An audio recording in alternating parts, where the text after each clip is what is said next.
Baik, selamat pagi, selamat siang, selamat malam untuk kita semua. Hari ini kami akan mempresentasikan mengenai abnormalitas pada masa anak-anak. Hari ini ada saya, Mariam Biremanu, dan partner saya, Veronica Amalia dan Punti Mualima. Baik, yang pertama, abnormalitas pada masa anak-anak. Abnormal adalah suatu kondisi di mana kondisi tersebut dipandang aneh atau berbeda dari biasanya. Nah, perilaku abnormal atau abnormal behavior merupakan perilaku maladaptif yang berupa gangguan mental atau mental disorder. Baik, berikutnya.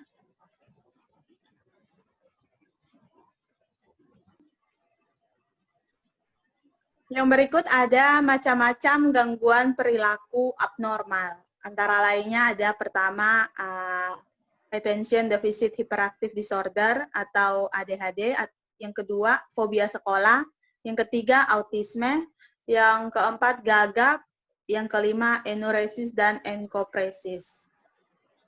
Baik, slide berikutnya.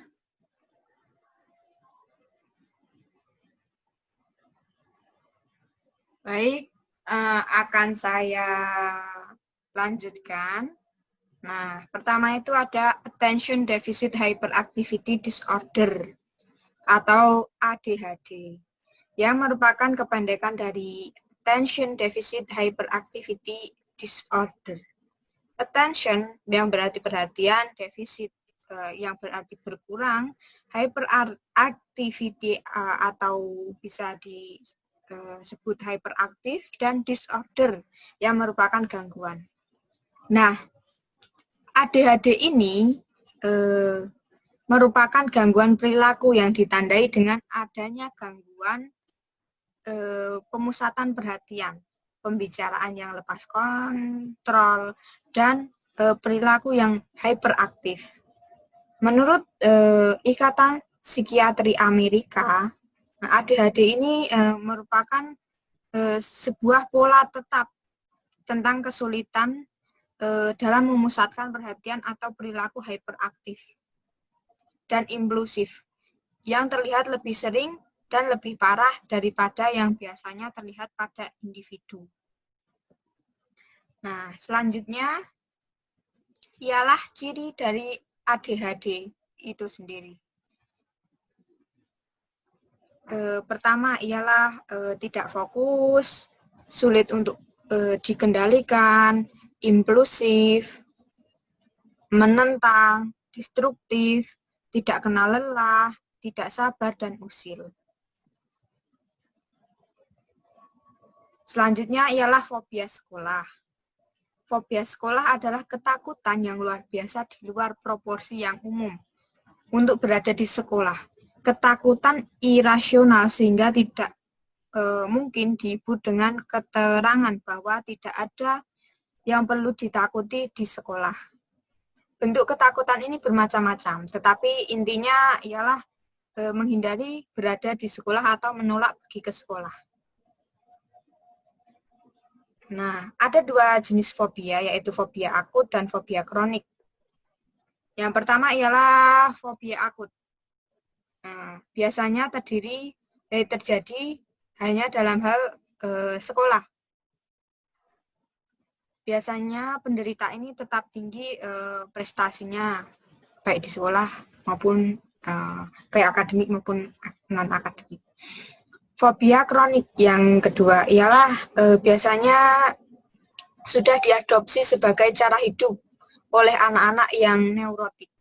Fobia kronik ini umumnya tidak hanya ketakutan untuk berada di sekolah, tetapi sering juga takut terhadap keadaan lain, seperti takut berinteraksi dengan orang lain, takut pada kegelapan, takut berada dalam satu ruang sendirian, dan ketakutan-ketakutan lainnya. Selanjutnya, autisme. Veronica. Selanjutnya adalah autisme.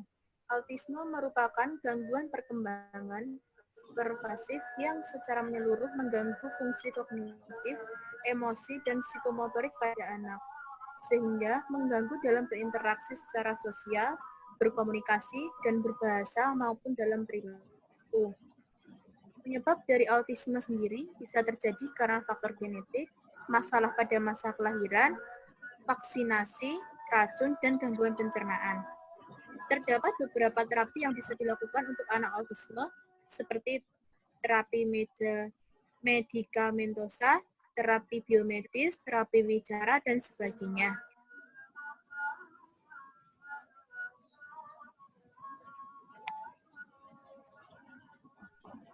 Selanjutnya adalah gagap. Gagap adalah kondisi di mana penderitanya mengalami gangguan dalam berbicara. Penderita gagap biasanya mengulang suku kata atau memperpanjang penyebutan suatu kata ketika berbicara. Beberapa bentuk penderita gagap seperti pengulangan, perpanjangan, penyisipan, penjedaan, dan hambatan dalam berbicara. Gagap bisa disebabkan karena faktor neurogenik, pertumbuhan, dan psikogenik. Beberapa terapi yang bisa dilakukan untuk anak gagap seperti terapi bicara, menggunakan peralatan khusus, dan terapi perilaku kognitif.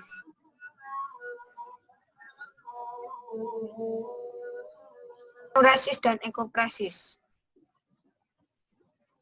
Enuresis adalah gangguan umum dan bermasalah yang didefinisikan sebagai keluarnya urin yang disengaja atau tidak disengaja di tempat tidur, biasanya di malam hari, atau pada pakaian di siang hari, dan terjadi pada anak-anak yang usianya secara normal telah memiliki kendali terhadap kandung kemih secara volunter.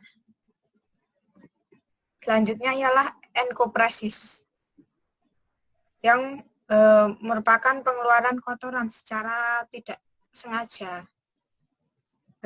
Dalam kebanyakan kasus, ini adalah konsekuensi dari konstipasi kronis dan mengakibatkan inkontinesia overflow. Tetapi sebagian kecil pasien tidak memiliki riwayat sembelit atau buang air besar yang menyakitkan. Baik, sekian presentasi kami pada hari ini. Semoga apa yang kami sampaikan dapat teman-teman pahami. Terima kasih dan selamat siang semuanya. Selamat siang.